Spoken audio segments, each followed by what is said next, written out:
podríamos acomodarlo como el más parecido a... Mira, no es por recargármela, pero yo me considero un conocedor de la historia política de México y yo no lo encontré parecido con nadie. O sea, okay. no lo encontré. Yo creo que a lo mejor tomaron características de varios. No debe haber sido de uno solo. Este libro fue escrito en los 70s.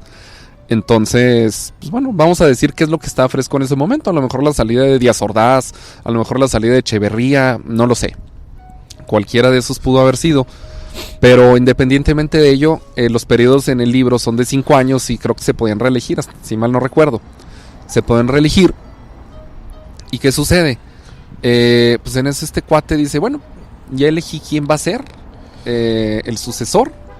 Y eligió no al más cercano a él. Simplemente eligió a otra persona que le garantizaba en este caso el triunfo. Digo, en el México de esa época, aun y cuando el presidente tenía la facultad prácticamente vertical, unilateral, de determinar quién sería su sucesor, ajá. Las decisiones nunca fueron caprichosas. O sea, si tú te pones a ver las decisiones, jamás fueron caprichosas.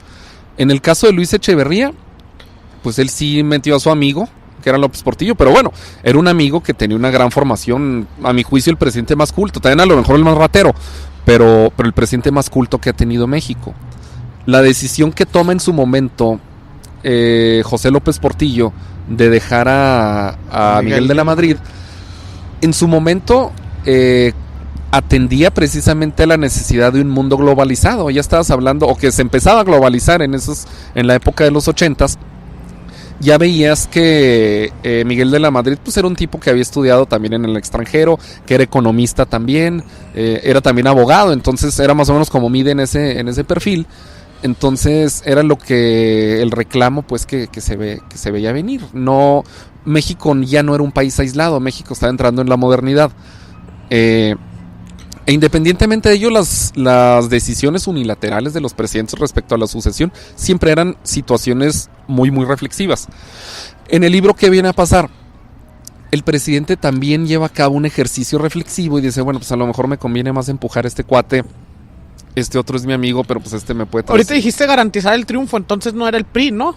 O sea, o no era lo que No, sí era el PRI, evidentemente, porque... Pero garantizar el triunfo, pues... En ese entonces pues la piedra ganaba, ¿no? Si la maquinaria se echaba a andar, bueno, a lo mejor utilicé mal la frase, tienes razón. A lo mejor pudiéramos decir garantizar un consenso en los factores que reales no se de poder. Desmadrar el pedo como se desmadró en el 88. Exactamente, o sea, sí, exactamente, así como lo dices. Que ahora, yo creo que Salinas era el que garantizaba más en este sentido esa continuidad. Cárdenas probablemente hubiera sido, bueno, yo no tengo duda. Pero independientemente de ello, Salinas representaba continuidad al proyecto de Miguel de la Madrid, un economista respetado, conocido en el mundo además. Entonces a raíz de eso es que se toma esa decisión. Y aquí en el caso del presidente empieza a llevar a cabo una serie de reflexiones ya el día que entrega el poder, y se van precisamente compaginando recuerdos de cuando él llegó a ser presidente. Uh-huh. Cómo llega a ser presidente, a quién tiene que convencer, convence a un tío de él que a su vez era presidente del país. Oye tío, el tío no lo quería, pero finalmente logra ahí a través de diversas intrigas palaciegas convencer al tío de que él hubiera sido el mejor sucesor. Lo convencen, llega a ser. Evidentemente en cuanto llega, le empieza a cortar todos los amarres, todos los vínculos de lo que hablas precisamente. O sea, que quien se va, no se va de 100 a 0. En este caso, el presidente que sale y deja a este cuate, que es el protagonista de la historia, él deja también ahí a una serie de secretarios. Oye, pues nada más te voy a encargar este secretario y demás. El supuesto acuerdo no escrito de que un expresidente tiene derecho a dejar dos secretarios. Esa era una regla, que de hecho es lo que dicen que pasó con Salinas. Que cuando Salinas sale, le dice a Zedillo, oye, la regla es que dejamos 2 secretarios. Yo no te voy a pedir 2, yo te voy a pedir nada más uno, que es el procurador. Y Zedillo, como no era ni priista, le dijo, nah, ya lo tengo. ¿Para quién? Metió un panista, precisamente, Antonio Lozano. ¿Que no era Díaz Plasencia o cómo? No, Antonio Lozano Gracia. Fue el primer procurador no priista en un para gobierno. Para darle credibilidad a lo de Colosio, ¿no? Supongo que esa fue la estrategia de Yo creo que era un tema de Colosio, y más allá yo creo que era un tema de rumiar fobias personales también. ¿quién podía en este caso meter a la cárcel a alguien cercano a Salinas? Que en este caso fue Raúl.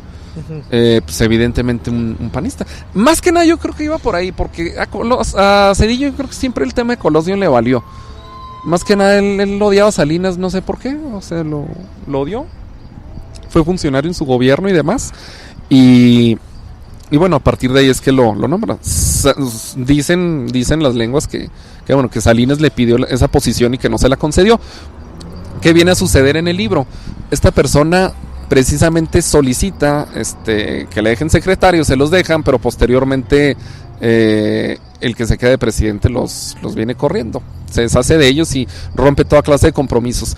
Y se va narrando también las diversas situaciones en las cuales el presidente ya saliente, o sea, te digo que es este personaje cuando ve cómo llegó él al poder y cómo está entregando el poder, sí. O sea, es una historia que se va compaginando ahí.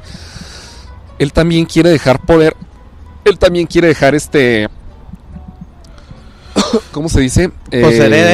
Sí, quiere heredar posiciones, quiere dejar legado y bueno, pues quien llegue evidentemente se los rompe. Él empieza a pensar que desde el primer día lo van a meter a la cárcel, incluso tiene un sueño en el cual dice que llega el secretario particular del nuevo presidente. Ajá. Oye, pues tienes que entregarte a las autoridades, porque no, yo no me voy a entregar, pues yo hice las cosas bien, que no sé qué, y despierta, y bueno, ahí hay una parte donde no sabes si en realidad es un sueño o si en realidad es lo que pasa. El libro me parece que ahí es donde termina, te digo que lo leí hace aproximadamente 2 años, pero este libro, ¿qué viene a traer? Te viene a hablar también de cuál era la relación que llevaba el presidente en ese momento con los gobernadores de los estados, con los líderes sindicales, con los líderes campesinos, los pronunciamientos de los sectores, que cuando los sectores se pronunciaban, los sectores nunca decidieron quién iba a ser presidente. Simplemente los sectores les decían, oye, ¿sabes qué va por aquí?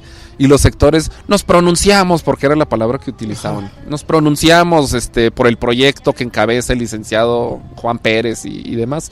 Y ahí estaba Fidel aplaudiéndoles a todos y demás. Y este libro viene mucho a recrear esas escenas que pasaban en el México de los 60s, de los 70s, de los 80s.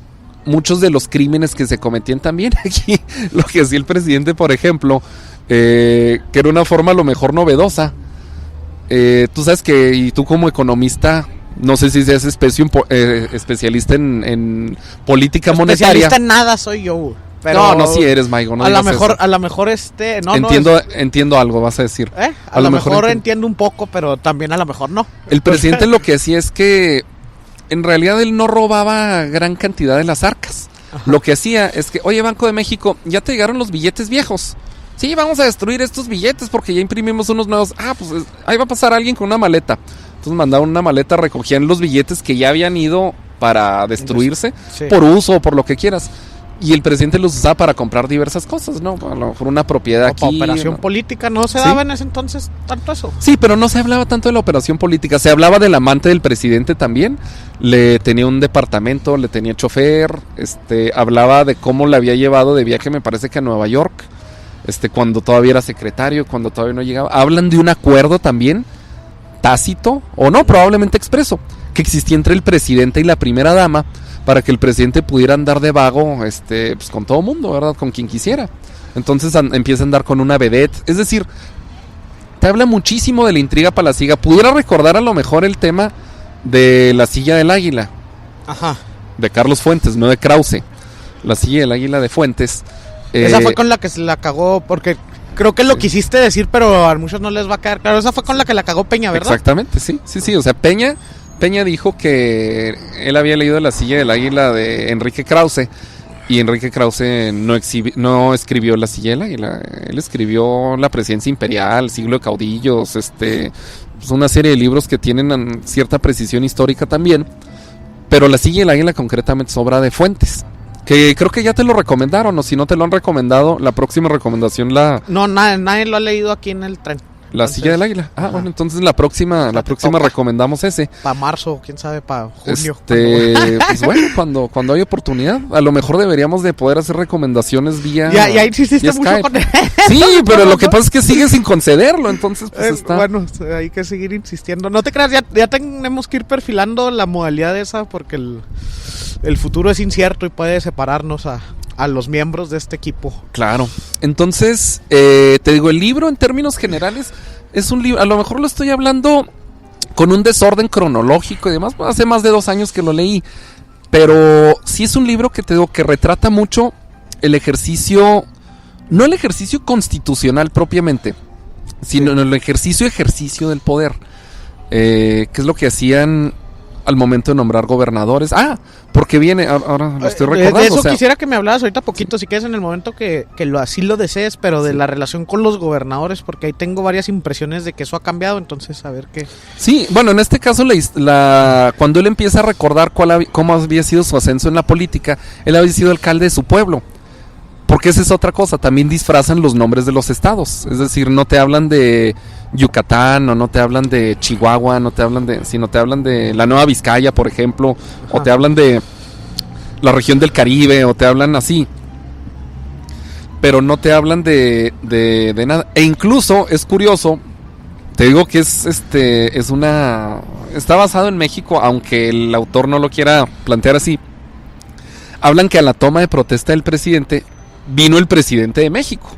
Entonces, para que puedas decir, no, pues entonces no están hablando de México, pero todos los usos y costumbres de la política, toda la injerencia de las centrales obreras en las elecciones, no, pues para todos los que haya ese pedo, regionales, ¿no? O ese pedo, ¿cómo le decían? El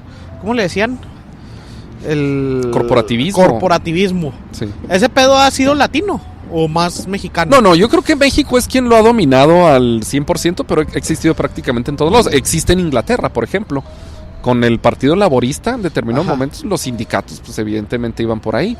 Pero bueno, la diferencia es que... Pero así en sus estatutos, de que tales sindicatos votan por el dirigente de nuestro partido. No conozco a detalle así como el PRI aquí, sí, si usted no sabe, en el PRI hay un consejo, y ese consejo está constituido por determinados miembros de los obreros, de los obreros de la CTM, sí. Y los tantos de la CNC, de los campesinos. De los campesinos. Tantos de los comerciantes, de que la CNOP. Creo que antes había un sector militar y ya lo... Así es, sí. Después lo desaparecieron. Sí, pero era el cuarto sector. Entonces todos esos, se supone que esos son los que votan por los dirigentes, así formal. Formalmente sí. A esa misma CTM que tiene convenios con las empresas formales y demás, con el gobierno aún. Me decía un amigo mío que su papá había sido diputado allá en los 60s, que le habló precisamente el presidente, creo que era Echeverría o no sé quién. Oye, pues tú vas a ser diputado federal, que no sé qué. No, pues me siento muy honrado, muchas gracias, que no sé qué. Muy bien, vas a registrarte no sé dónde. Y que la gente ahí en el pueblo le andaban haciendo grilla. No, pues sí, para registrarte necesitas 250 firmas de los sectores y 250 de la estructura territorial, 250. A ver, ¿saben qué? Vamos a dejar de hacernos pendejos, que dijo. Traigo una sola firma nada más. Sí. Que era la del presidente, evidentemente. Ustedes consigan las demás. Y bueno, pues así era vertical el tema.